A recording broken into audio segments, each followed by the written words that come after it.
What's going on, everyone? Welcome back to the Scale News Update. If you're not familiar with the show, this is where we talk about the news topics that happened in the scale world of RC over the past week.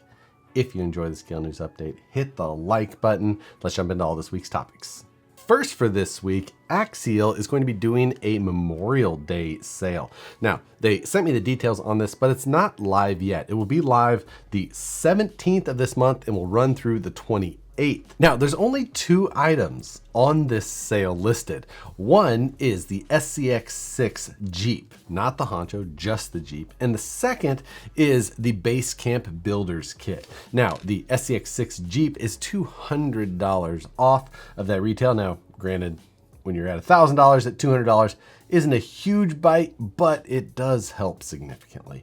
And the Builder's Kit is $80 off, bringing it down to $199. So if you've been looking for a Builder's Kit, not a bad price for that Basecamp. Now, $199 on that doesn't include wheels, tires, or a body, anything like that. It's just a very basic Builder's Kit. But if you've been thinking about picking one of those up, you'll find that sale is live 17th through the 28th. While supplies last, as they say. I'll put a link below where you can find it if you wait until then, because if you click it right now, it's going to take you to a site that doesn't exist. So watch for that, wait for it, and then go click the link when it's time. Next, for those of you into the competitive side of RC rock crawling, Power Hobbies just released a 2.2 Grabber Ultra Soft competition style pin tire.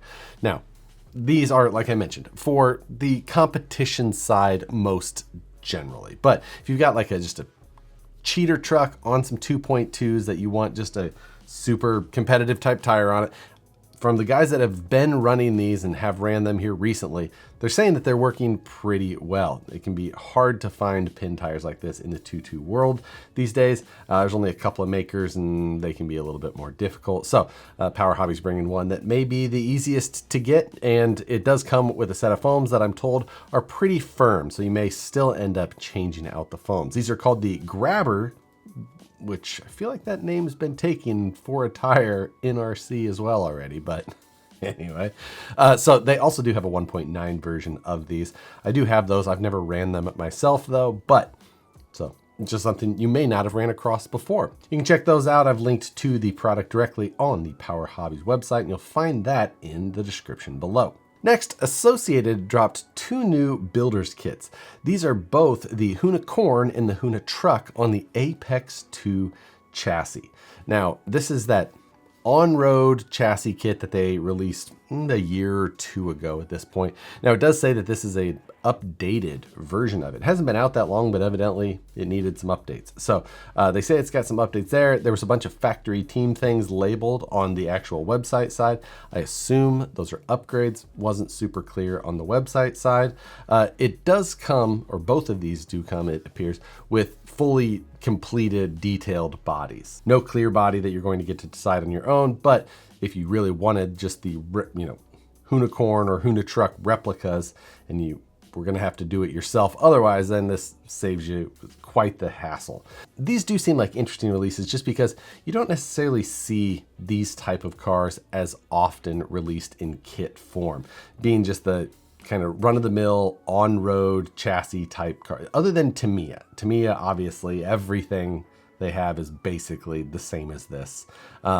But most of the time, these cars are just the RTR ones, the impulse buy in a hobby shop or whatever it may be. So seeing these come out as a builder's kit version was interesting. And hopefully, if you are a diehard kit builder fan but liked this and you just didn't want to buy an RTR, then that's who they're probably targeting. So be interesting to hear if any of you guys are interested in an on-road kit like this or these specifically, just because it's, like I said, it's not the type of kit that you often see released. Next, HighTech released some new USB-C chargers.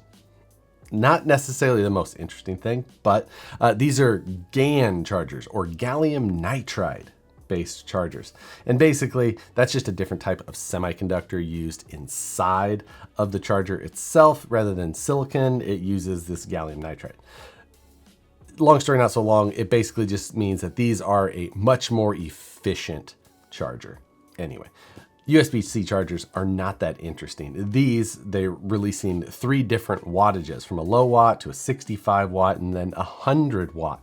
So, I mean, you could charge a laptop or several other high amp draw charging type things off of these if that's what you were after. But again, it's just a USB-C charger. And I saw it pop up in the news. I was like, okay, whatever. And then kind of moved on. And then I saw this. Spektrum just released a new USB-C charger. This is a gallium nitride 65 watt charge. It appears to be the same thing. Now Spektrum is only selling one of the versions, the 65 watt, the middle of the road, compared to the 2 HighTech or 3 HighTechs that were just released. But obviously, you know, brands like Spektrum, they don't make their own chargers. They don't make their own batteries. They work with a factory that they choose what they make and they put their name, you know, and they move forward. So it was just interesting to see basically these 2 news stories come out at almost the same time. I was like, well, kind of takes that shine away from those new, not that again, USB-C chargers have all that much, you know, interesting about them, but I don't know, just seemed kind of funny when I saw those both pop up. And if you want more hard-hitting behind-the-scenes journalism like that, you can consider joining the channel membership. I've got that opened up. If you join the channel membership, you get the videos early, like the scale news, you'll see it the night before. Just about all of the videos that I put up, you'll see basically the day or the night before. Also, it helps support the channel a little bit more. And I do a number of member-only videos that are just kind of behind-the-scenes updates of whatever project I'm working on. A little bit longer form, more in-depth, a little less produced in a lot of ways. But if you're interested in that, you'll find a link to it in the description below, or you'll see it in the join button next to where the subscribed area is below the channel as well. So if you're interested, I appreciate all of the extra support, and thanks to all the members that have already joined. This Wednesday, Livestream Takeover is back to its normal time. Matt's go-karting has finished, and we're back to our normal 6 p.m. Pacific, 9 p.m. Eastern. Feels so good to be back on schedule, but come join us for that this Wednesday. Just like every Wednesday, we'll be talking about all of the what's going on. USB-C chargers are going to be a huge topic this week. MyTrickRC just released a new 3D printed insert and light set specifically for all of you Power Wagon owners. There's a lot of these out there, like a lot. And this is just a super clean little 3D printed insert with some nice LED strips. MyTrickRC does some of the best little light sets, and these look like they fit right in there. Now, a lot of Power Wagon owners chop that grill way down in front, so you'll have to pay attention to that if this is going to work for you specifically or not. Double check before ordering, but if you want that detail of a LED in your front grill and you don't want to do it yourself, this one looks great. You go check them out, MyTrickRC.com, or you can follow the link below. The Japanese model show was kicking last week, and a bunch of news came out of it, and a lot of it was some of the things that we've already covered in the scale news. One of the things that we haven't covered yet were some more up-close images and videos of the new Tamiya Volvo FH16 Globetrotter.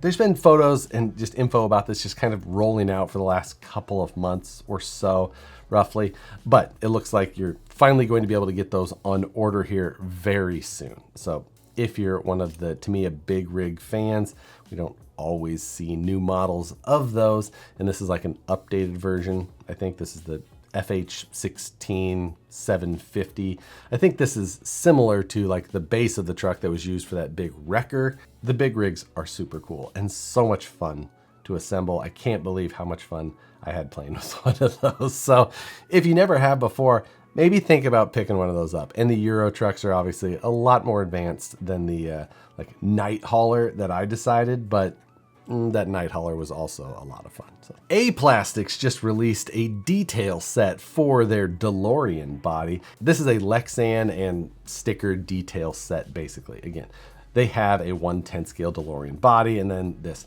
Now, the photos that they have are from what I remember. I think this is the Western version of Back to the Future, I think, based on the wheels and tires. So that was Back to the Future 3? Definitely the best one. But depending on your level of nostalgia for just par movies from the 80s and 90s, then this might make it onto your shopping list. probably along with that Delorean body. Then for more news on the weirdest release of a vehicle I've ever seen, the Rlaarlo MK7 is finally actually for sale. All of the information of this truck was available weeks or months before the release that they told us when we did videos. And then it was like already up on the website before we were allowed to publish anything. But then it wasn't actually even for sale yet. And now it's going to go for sale tomorrow. Or today when you're actually seeing this video. It's available as of the time you're seeing this video. There are only going to be 500 available in this first batch as far as what they're selling to us. I got another message from them saying that it sold out in a minute on the Chinese market. So evidently that's not part of this batch. It's a different batch and they already have it for sale. I don't know. 500 are going to be available. You're going to see that.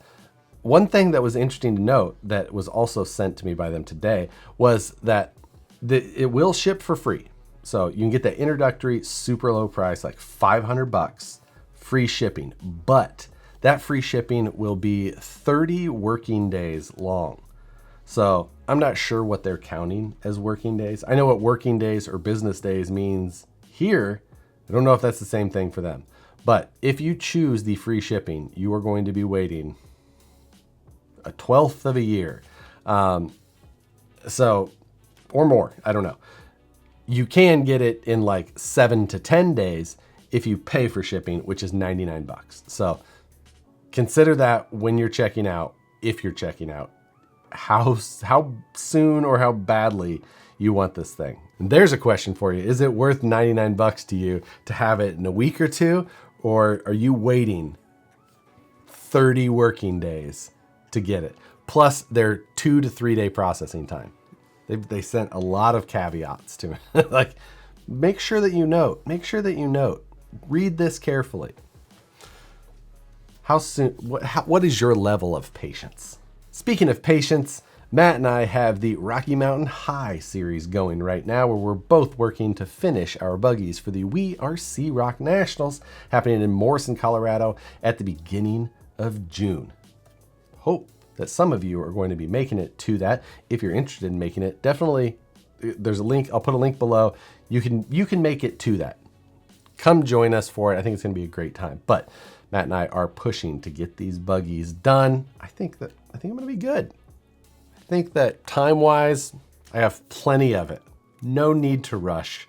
Maybe we should add some extra side projects.